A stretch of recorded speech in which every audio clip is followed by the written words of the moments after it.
So imagine you were standing in like an electronics aisle, or maybe just staring at a massive grid of search results, hunting for a budget laptop. Right, which is overwhelming for pretty much everyone. Oh, completely. And you see three different devices. Hmm. And on paper, all three boast an identical, seemingly standard spec sheet. Hmm.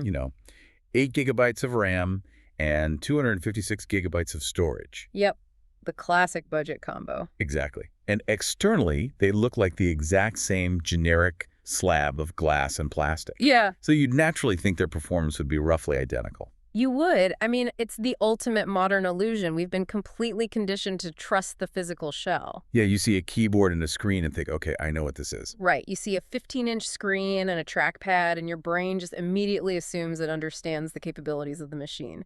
But in today's market, the hardware is almost entirely subordinate to the software architecture beating inside it. And that is exactly what we are unraveling today. We've got our hands on this really fascinating AI chat transcript from Write.as, and it breaks down a three-way battle between devices that, well, they look like identical twins on paper. Or triplets, I guess. Yeah, triplets. So for our deep dive today, our mission is to analyze the PrimeBook 2 Max, a standard budget Chromebook, and a refurbished Lenovo laptop that's running a ported operating system called Chromio Flex. And, for anyone listening who needs a reliable machine without spending a fortune, understanding the hitting mechanics of these three devices is just critical. Because if you just buy blindly based on that 8 gigabyte RAM sticker. Yeah, you might end up with a device that fundamentally cannot do what you need it to do. Exactly. Yeah. So let's just start with the most confusing contender of the bunch, because honestly, this was the source material's most revealing moment for me. Oh, the AI's identity crisis. Yes. The AI analyzing this transcript actually had a full-blown identity crisis trying to figure out what the PrimeBook 2 Max even was. Yeah, the transcript shows the AI making some wildly inaccurate initial guesses. I mean, first, it assumes PrimeBook must be an Amazon Fire tablet. Right. Which, I mean, makes sense with the name. Sure. But then when that doesn't fit, it guesses it's just the generic term for, like, a Prime Day deal on a regular Chromebook. And then, and this is the best part, after looking at the memory specs, it just confidently declares it to be a Windows 11 laptop. Which it is absolutely not. No. The plot twist here is that it's none of those things.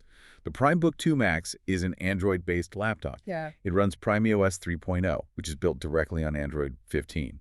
And the processor running the whole show is a MediaTek Helio G99. Which, just to clarify for everyone, is a mobile chipset. Right. That is a piece of silicon engineered specifically for mid-range smartphones, not laptops. Okay, so let's unpack this for a second, because slapping a phone brain into a laptop body really changes everything about how the machine processes data. It's a completely different architecture. Yeah, we aren't just talking about a weak computer. We're talking about, well, think of it like hiring a sprinter versus hiring a heavy-duty forklift driver. I like that analogy. Thanks. So a mobile chip is the sprinter. It's incredibly fast at doing one simple task at a time, like, say, opening a single app. Right. But a traditional laptop processor is the forklift.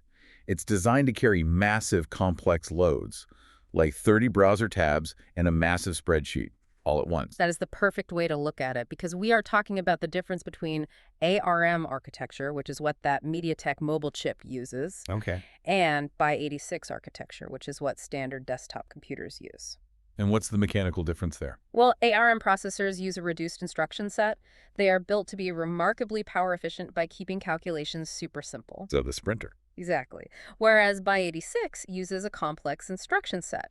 So they consume vastly more power, but they can chew through heavily layered, complex desktop applications without stuttering. And you really see this sprinter mentality when you look at the storage on the PrimeBook, too. Yeah. Because the source notes, it uses UFS storage. Universal flash storage, which is exactly what you find in a high-end smartphone. Right. But how does UFS actually differ from the SSD, the solid-state drive, that you'd normally expect to find in a laptop? It comes down to parallel processing. An SSD in a normal laptop has multiple data channels, so think of it like an 8-lane superhighway. Okay. Data can read and write simultaneously across all those lanes, which is exactly why a desktop can download a file, install an update, and run a heavy program all at the exact same time. Without breaking a sweat. Right.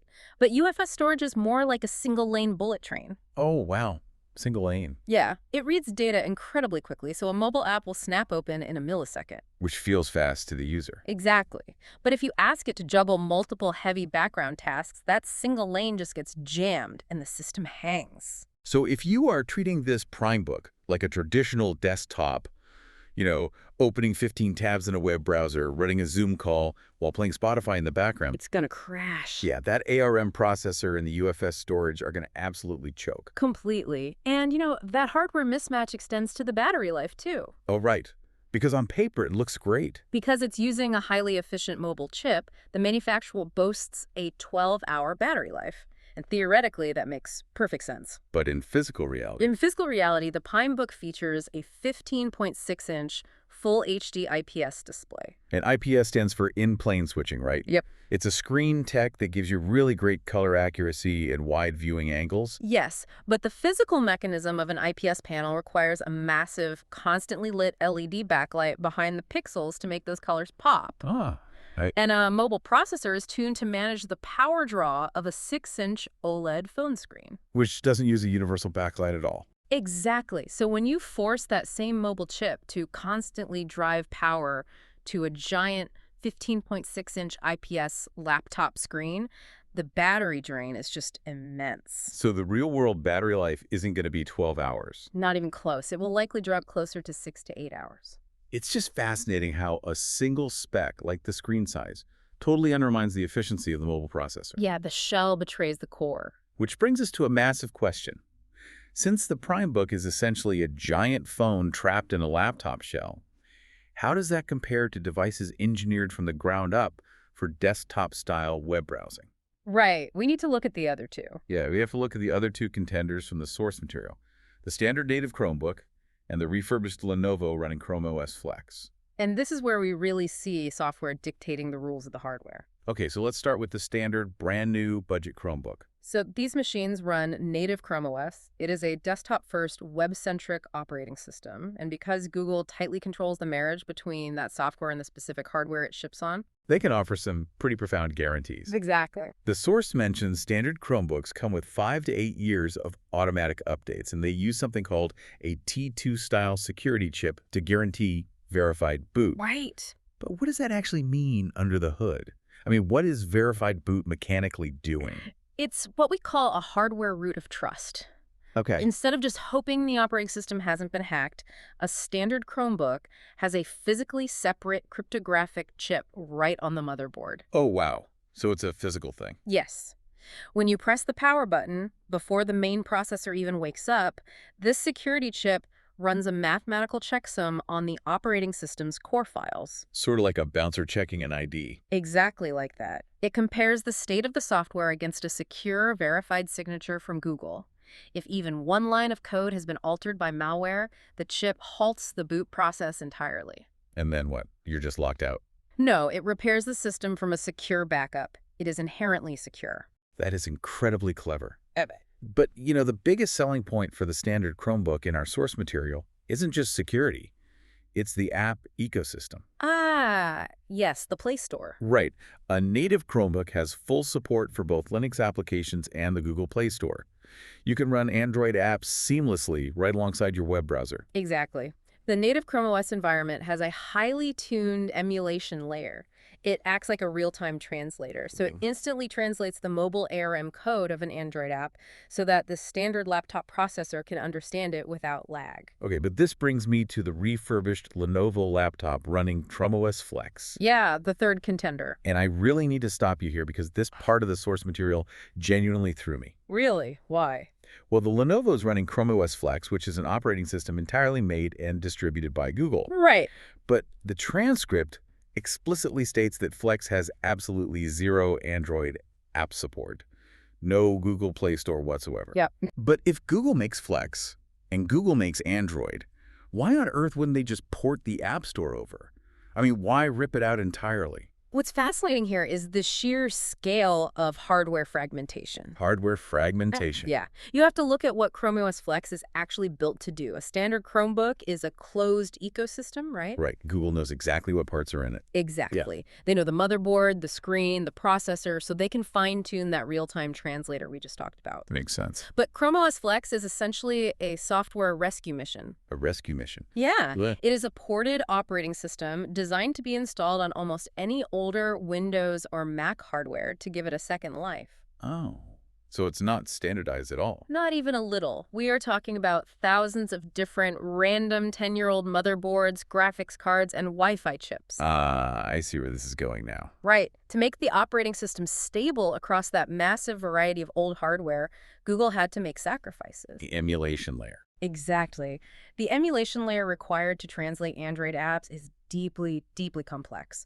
Running it on a random 8-year-old Dell or Lenovo motherboard just caused massive instability and system crashes. Because the translation was just too messy. Too messy, too unpredictable. So, to ensure Chrome OS Flex remained lightning fast and stable as a web browser, Google completely excised the Android emulation. Wow. So they just cut their losses. Basically, you get a pure desktop web environment, you get Linux support, but the mobile apps are completely gone. That makes perfect sense, actually. The flexibility of the hardware dictates the limitation of the software. Precisely. So we've mapped out the software constraints perfectly now. The PrimeBook only runs mobile apps natively. Right. The Lenovo with Flex only runs web and Linux apps. Yep. And the brand new native Chromebook runs both seamlessly. Exactly. That's the software landscape. But we don't just exist in the software. I mean, we have to carry these things in our backpacks, we type on their keyboards and plug things into them. Physical reality. Exactly. Let's look at the physical reality of the hardware, particularly the risks and rewards of buying refurbished. Because the physical divide is just as stark as the software divide. Oh, absolutely. Let's look at the cost-to-build quality ratio. A brand new standard budget Chromebook is going to cost you roughly $150 to $300. Which is super cheap. It is. And because the native OS is perfectly tuned to the hardware, you get a highly optimized 10 to 12 hours of reliable battery life. But, and there is a big but here, at that price point, the physical materials are going to be incredibly cheap. Right. It's a trade-off. You are getting an all-plastic chassis, Yeah. a trackpad that probably feels a bit hollow, a spongy keyboard, and maybe like 2 USB-C ports if you're lucky. Precisely. Now, contrast that physical experience with the refurbished Lenovo running Chrome OS Flex. Okay. You might pay slightly more, say $200 to $400. Still very budget-friendly. Right. But for that price, you are purchasing a premium, durable, business-class machine. We are talking about a rigid metal or carbon fiber chassis like a ThinkPad. Something that can take a beating. Exactly. Mhm. You are getting an industry-leading, spill-resistant keyboard with deep key travel. Which is huge if you type all day. Absolutely. And you get a massive array of physical ports, full-size HDMI, multiple USB-A slots, Ethernet. You don't need a bag full of dongles just to give a presentation. And importantly, according to our source material, you are getting a true desktop processor inside that Lenovo. Right. An older generation Intel Core i5 or i7. Which, going back to our earlier analogy, is the heavy-duty forklift. Yep, exactly. Even an older Intel desktop chip will effortlessly run circles around the PrimeBook's mobile Helio G99 chip when it comes to, raw, heavy multitasking. Without question. I mean, if you open a spreadsheet with 100,000 rows, the PrimeBook will just freeze. Damn the Lenovo. The refurbished Lenovo will calculate it instantly. But of course, buying a refurbished corporate laptop introduces significant physical risks that you simply don't face with a brand new device. Very true. The battery being the most obvious culprit. Oh, exactly. When you buy a refurbished Lenovo, you are typically only getting a 30 to 90-day warranty. Which is nothing. And it's from a third-party refurbisher, not the original manufacturer. But the real bottleneck is the lithium-ion battery. Because they just don't last forever. No. Lithium batteries degrade chemically over time. Every single time they charge and discharge, their maximum capacity shrinks. So if you buy a 5-year-old Lenovo, That battery has likely gone through hundreds of charge cycles. and you mentioned earlier that Chrome OS Flex lacks the deep hardware integration of a native Chromebook. Right. So it can't aggressively manage power consumption at the firmware level either. Exactly. So you combine a chemically degraded old battery with an operating system that doesn't have the micro-level power management drivers for that specific motherboard. And your battery life just plummets. You might only get 3 to 5 hours of use away from a wall outlet. Wow. Okay, so here's where it gets really interesting to me. It's this bizarre inversion of value in the tech market right now. How do you mean? Well, you can spend $300 on a brand new Chromebook or the exact same $300 on a 5-year-old used Lenovo. Right. The used Lenovo has no Android app support, and you Wow. might have to plug it in every 4 hours. Sounds bad when you put it like that. Right. Yet for a specific type of power user, that old Lenovo is a vastly superior machine, purely because of the tactile typing experience and the sheer computing muscle of that older x86 processor. So true. And if we connect this to the bigger picture, it really boils down to a fundamental trade-off between guaranteed longevity and tactile performance. Okay, break that down. Well, with the new standard Chromebook, you are buying peace of mind. You get the warranty, the optimized battery, the verified boot security, and years of guaranteed updates. It is the safe, predictable path. Exactly. While the refurbished Lenovo path is an act of compromise. You are trading away battery reliability and software guarantees in exchange for a premium physical build and raw processing power. You are basically sacrificing the safety net for the physical experience. Exactly. So we have all the data points laid out. We understand the vast differences in processing architecture, the software emulation limits, and the physical realities of battery chemistry. The full picture. Yes. But now we have to synthesize all of this into actionable advice. How do we align these 3 entirely different machines, which, remember, all share that identical 8GB RAM Spec 2, their perfect user profiles? Let's do it. Listeners, I want you to run a quick mental audit of your own daily computing habits right now. Let's find out which path fits your life. Let's begin with the PrimeBook 2 Max, the Android laptop. Who is this actually for? Okay, you should buy the PrimeBook 2 Max if your digital life exists entirely in the mobile ecosystem. Right. If your daily workflow is, scrolling Instagram, managing WhatsApp, playing mobile games, and maybe occasionally writing an email. It's for the person who wants a brand new device with a large screen, but does not need full desktop class software. Exactly. No desktop Microsoft Office, no advanced photo editing, no coding environments. I agree completely. Then we look at the standard budget Chromebook. Right. You should buy this if you are a general home user or a student. If you need the ultimate balance of a reliable 10-hour battery, access to both the web and Android apps, and most importantly, you want a zero-maintenance machine. Yeah, the zero maintenance part is huge. It is a device that updates itself seamlessly in the background and uses hardware-level security to prevent viruses. It's for the user who just wants their computer to act like a household appliance. You open the lid and it works. And finally, the refurbished Lenovo running Chromeos Flex.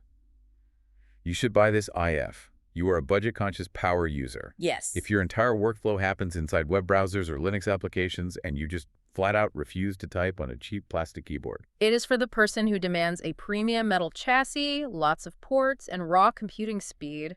And is completely comfortable knowing they might have to hunt for a power outlet every 4 hours. Exactly. But, this raises an important question, and it is a final glaring warning from our source text that we really have to emphasize. Oh, right. The ultimate deal breaker. We have spent this entire deep dive discussing what these 3 operating systems can do. We must definitively state what they cannot do. Lay it on us. The deal breaker is traditional Windows software. I am talking about native executable files.exe files. Yep. If your job or your hobbies require the full native desktop version of Adobe Photoshop, or local PC gaming on Steam or legacy Microsoft Windows applications, absolutely none of these 3 devices will work for you. None of them. The PrimeBook speaks Android, the Chromebook speaks native Chrome OS, the Lenovo speaks ported Chrome OS Flex. They do not speak Windows. No.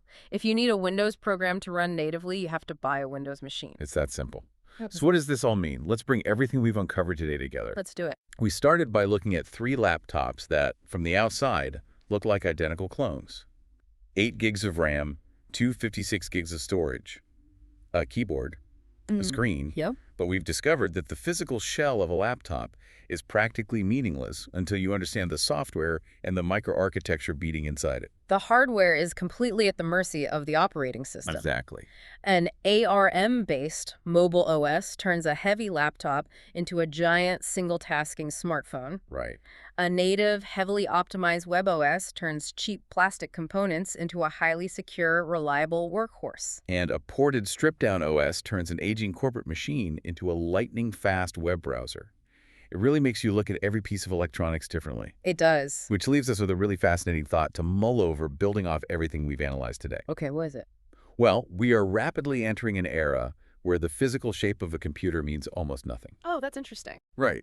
Like if you can inject a smartphone operating system into a 15-inch laptop body, and you can install a lightweight cloud-based web OS onto a heavy-duty corporate PC, is the concept of a laptop becoming just a hollow, generic shell? I mean, it's a profound shift in consumer technology. The physical form is no longer a guarantee of function. It's really just a physical interface. Exactly. So the next time you are shopping for a device and you see those hardware specs on the box, you have to ask yourself, are you actually buying a computer? Or are you just buying a customized physical window to access the cloud? A customized window to the cloud. I love that. That completely reframes the entire concept of hardware. You simply cannot trust the shell anymore. You have to investigate the actual soul of the machine. Well said. Listeners, thank you so much for joining us on this deep dive into the confusing, shape-shifting, but absolutely fascinating waters of budget computing. It's been a fun one. Keep reading the fine print, keep investigating the architecture beneath the keyboard, and as always, keep questioning the world around you. Catch you next time.